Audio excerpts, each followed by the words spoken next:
Hey, I'm back. So I'll get right into it. I used to work as a life insurance broker. It didn't last very long, but basically, how everything started was I was looking for work as usual. I was tired of being broke, and I saw that there were a lot of places and companies hiring for life and health insurance agents. So I said, you know what? Maybe I should just get my life and health insurance license. So I did some research and I figured out how to get one. So I paid for an online course and I studied for the state exam. I ended up taking the state exam, passing, and then I started looking for work. So my original plan was to work from home, sell insurance from home, because I know there are people that do that. Because during my search, I did see that there were some ads that were looking for people to actually follow up with leads in person. So a lead is basically a potential person, I mean, a potential customer. So I saw that there were a couple of companies that would pay people to make appointments with potential customers, meet with them in their homes, and then discuss the benefits of buying insurance from the company that they work for. So at first I was on board for this, but then as time went on, I realized that I wasn't really comfortable being in a stranger's home personally. When I think about work from home opportunities, I think about working from my home office. I don't want to have to leave the house if I don't want to. I don't want to have to go in someone's home if I don't want to. So I quickly realized that that's not what I really wanted. So I just started looking for regular insurance jobs. And then I came across an opportunity that actually provided paid training. And at the time, I believe it was 6 weeks of paid training, yeah, which was amazing to me. No, it was 4 weeks of paid training. And it was amazing to me because at the time, my sister and I were actually facing eviction because we were having a hard time paying our rent because we had fell on some hard times. So when I got this job offer, I was excited because I knew that because the pay was so good or so it was a very reasonable rate. I knew I would be able to pay our landlord the money that we owed him. So as soon as I don't know, I don't want to get too far ahead, but getting to the point, I saw this opportunity that seemed really cool. I ended up being able to have an interview with them in person. So I walk into the place. I meet with this guy. It's this African guy. He looks really serious, really like serious look on his face. I was very cheerful. I'm a very cheerful person. In this video, you can't really tell because I'm a little tired today, but I'm actually usually really bubbly and full of energy. I'm actually going to turn this heater off real quick because I'm starting to lose energy here. Getting to the point, get into his office. He closes the door. He asked me, he asked me pretty much, why am I here? Like, why am I interested in this opportunity? So I told him why. He said, okay, I want you to sell me this pen. So, I failed at it miserably. Then he said, okay, I want you to sell me this. He said, pretend I'm a customer. I want you to sell me this, stapler. So I did my best with that. I wasn't that great at it either. He wasn't very impressed. And he said, okay, I'll be honest with you. He said, you did okay. You didn't do great, but you didn't do horrible either. He said, why do you want to work here? And so I told him why I wanted to work here. And he said, and honestly, guys, I don't know. I was going through so much at the time that I think I was probably a bit emotional because of that. But when he asked me why I wanted to work, he asked me, why should I give you a shot? And so when I told him why, I started crying. I literally started crying. Like tears. I didn't want to cry. Like I had never cried during an interview before, but the tears just like fell. Like they just fell down. Like they just rolled down my cheeks.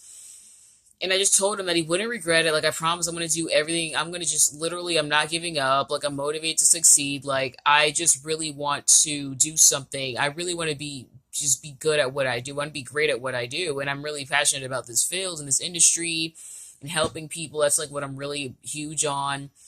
I basically sold him because he actually did offer me the job. And guys and girls, I was so excited and grateful because um, basically, it was guaranteed pay for 4 weeks, which I needed because um, basically the pay rate was $18 an hour for training. And then after that, it was going to go back down to $11 and then commission plus commission.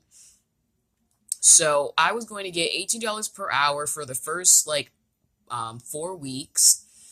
And it was great because I actually had proof that I was starting a new job because they offered me an official letter of a job offer letter. So the way it ended up working out, I ended up having to go to eviction court the first week of the training. So I had to let them know, hey, I actually have to go to court, and I let him know why. And in court, I was actually a huge reason why we were able to stay in our apartment is because we were actually, I had some money set aside because I had, the way I, no, you know what, I think it was the second week. So I ended up working a week. I got paid the next week from the job. Then the court case came. So I actually had money to bring to court to present to the landlord's attorney to show that I was serious about paying him all the money we owed him. And then I showed them that mathematically I would have the money within a certain amount of time. And thanks to that job, I was actually, my sister and I were able to stay in our apartment because of that, because that job came right in the nick of time. So at that point, I was just super grateful, to be honest with you, just to have been given that opportunity to not to have somewhere to live. We all need somewhere to live. So I was just grateful that that worked out. So we go through the training.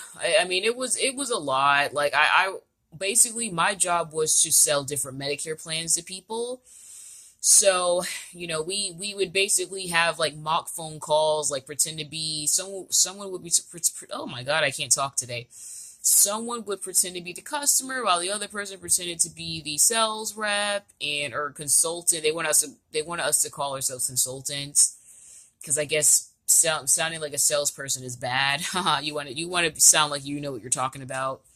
So anyways, as time goes on, we finally end up going on the phones. We ended up working on the phones. Training was over. We were officially all on our own. Not really all on our own, but we kind of were on our own. We had to get on the phones and start dialing customers. The way it was, because we were new, they had us call old leads. So they had us call potential customers that had been called already, but just never answered or just said they weren't interested. So basically, my job was to speak to pissed off people and answering machines all day. So I used to call, the way it was, the computer, it was all computer generated. So the computer would dial the phone numbers for me. And then I would go through my script, and most people were not interested or they weren't eligible. That was the painful part.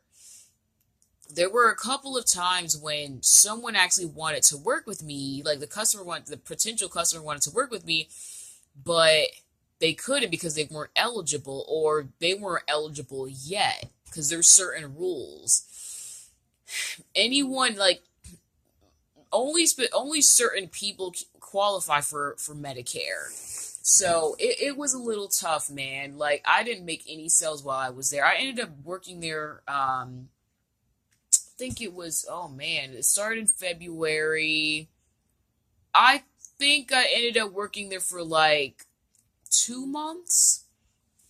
But basically, a huge reason why I left, this is the main reason why I left. I left because it's gonna sound really petty, but all the cubicles, they were pretty close to each other, so the way it was, every morning I'd walk in, I'd have a smile on my face, I'd say hello and good morning to people, and there was this one specific woman who, when I would like smile at her or like say good morning to her, at first she was friendly, but I noticed over time, like she would just try to like dodge eye contact and like would ignore me when I said good morning to her. So I just stopped speaking to her. I would just smile and keep it trucking.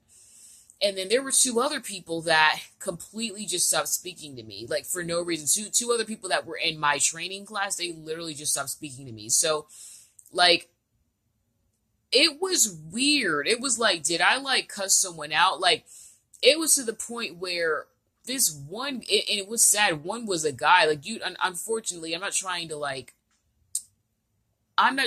to discriminate or like, make generalizations, but usually it's women that act like that. But it was one of them was a guy who acted like that. Like I'd say hi to him. Like one time I actually said hi, I said good morning to him, and he looked at me and rolled his eyes and just kept doing what he was doing. I was like, okay, like what's your problem? Like just the other week he was like talking to me and like making jokes and everything. It just got to the point where it was just too much. Like I was just like the people who were just being really petty with me, they would be friendly with everyone else, but they would be rude to me. And honestly, it just got to be too much. Like I've been through a lot of my life, and it was just too much for me. I was just tired of being treated like garbage. Like I asked the supervisor, like, hi, can I please change my seat because like such and such is being very rude to me, and I don't want to work with I don't want to be around him. Like I don't want to work around someone who's being rude to me. Like, I understand we're all in our workstations, but it's like, when I want to, like, just stretch my head or, stretch my neck or stretch my arms, I'm looking right at him, and it was just so irritating. But the supervisor was like, no, we're not going to change seats right now because you guys are going to be moving in a month or so. I was like, okay. So at that point, I was irritated, but I was gonna just try to wait it out. But I remember it was a Friday. We all went to this conference room, and we were just, discussing. We were congratulating the people, my classmates who had actually like gotten sales. It was getting to the point where I was one of the only people who never got a sale. Like everyone else was getting sales. It was down to like me and I think two other people that still didn't have any insurance sales, like after like a couple of weeks. And that was starting to get to me because I was literally following directions. Like I wasn't at a certain point, like I really was following all the directions they were giving me. And I was starting to get more comfortable with the script. Like at a certain point, I didn't even need the script anymore because I had said it like rehearsed it so many times. But I just couldn't find anyone to close the deal with. Like, and I really tried. And I remember one time that last Friday I was there, everybody was just in the back and they were just, hee hee ha ha. And they were just laughing about stuff. And I don't know, it just was very irritating. Like, even we were in the room, like, the way it was, there was one seat to my left that was empty, and then to my right, I was sitting near, like, the one coworker who was cool. There were a couple of coworkers that were cool. There were, like, two people I was cool with, but, like, well, there were a few people I was like, friendly with, but there was one I really liked her. She was really nice to me. So I was sitting next to her, and then there was a empty seat next to me. So I could tell, like, one of the ladies who was, like, rude, like, who just stopped speaking to me for no reason, I could tell she wanted to sit somewhere else so bad, but she had no choice but to sit near me.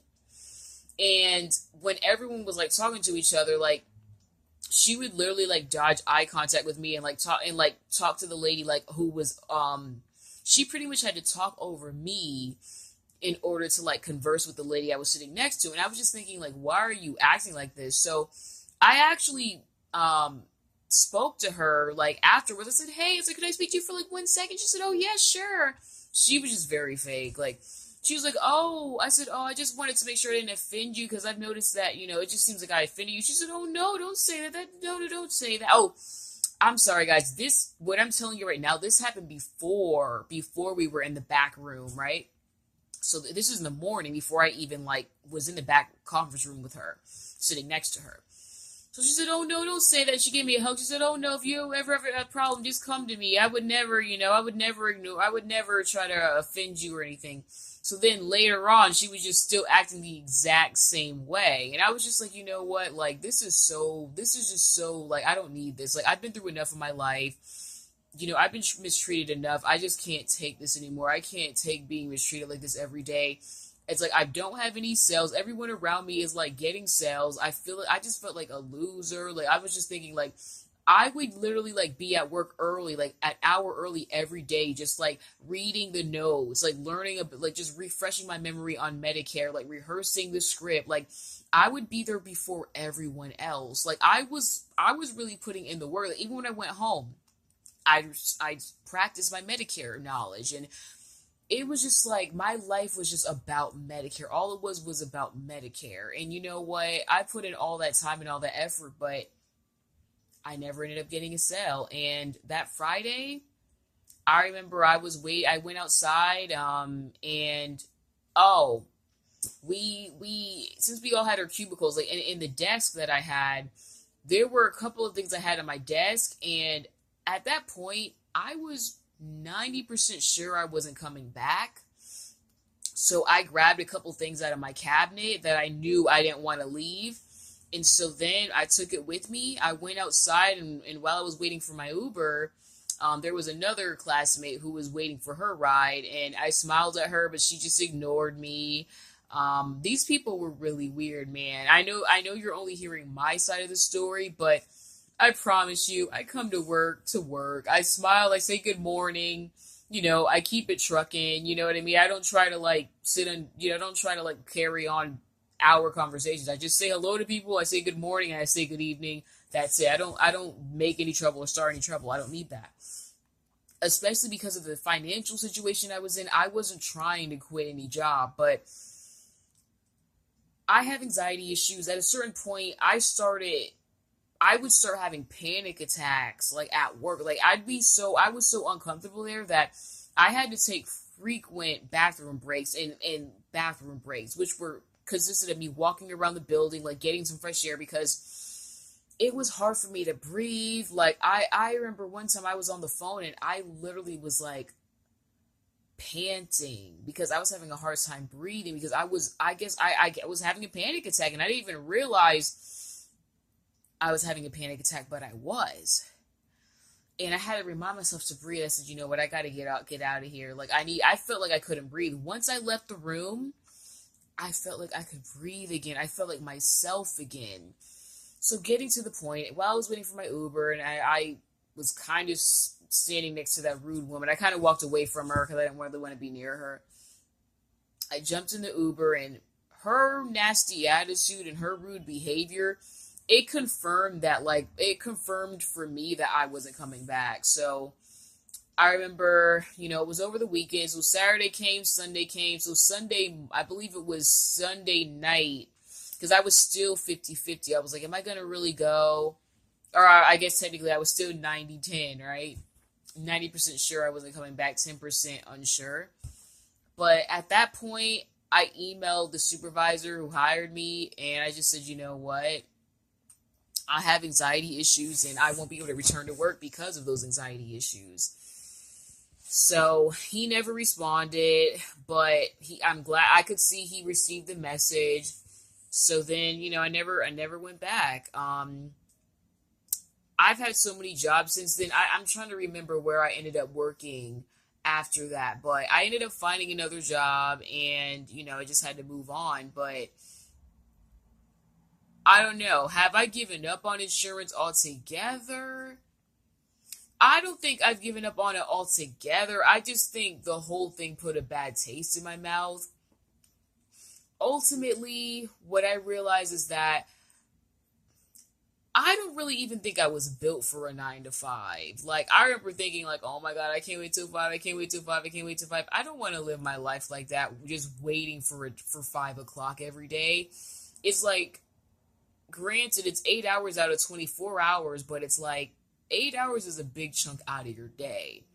And mind you, like, when you go to work, like, you have to get ready for work, you have to commute to work. So ultimately, for some people, that's $10. Going to work, like the process of commuting and going to work and coming back, like, that's like 10 hours out of your day. And then you got to put in like you got to add this 6 to 8 hours for sleeping, getting your rest. So you're only left with 8 hours, or, maybe 6 to 8 hours after that. And you're so tired. It's like, what you do in those hours is really important. Like, but getting to the point, have I given up on insurance? I don't think I've given up on insurance. I just don't think it's my passion. Honestly, I'm more interested in selling real estate, and even working as an agent that rents out apartments. Like, I'm interested in just working in real estate, period. Like, ultimately, my goal is to become a real estate investor. But to get my feet wet, like, I just want, as of like, for a more immediate goal though, I do plan on becoming a real estate agent, just because the earning potential is there. And I just want to get into a field that allows me to make a nice income. I mean, with being a real estate agent, you can really make a nice income with that. And you can do it on a part-time basis too. So it's not like you have to do that full-time. So ultimately, that was my experience working at a 9 to 5. Oh yeah, also, when I was working there, I printed out a picture of Black China and Grant Cardone, because those are the two people that are hustlers. And at that time, I just believed that they were like the best hustlers out there. And so it used to always kind of put a smile on my face when I would look at Black China when I was on the phones, because it was like this ratchet picture of her. Like, it wasn't that bad. She had clothing on, so that was good. That was good. So, but it just was a way for me to like motivate myself to keep going. Like, you guys, I really try to like do it, but tell you, man, that workplace bullying is real, man. Like, I thought when I was in school, the bullying would end, and the mean girl or mean guy, some guys act like girls a little bit, not to be mean or anything, I'm just being honest, but I just thought the petty behavior would end once I was out of high school, but apparently not. I mean, I've heard of workplace harassment and workplace bullying. It's like, it really does happen. It happened to me.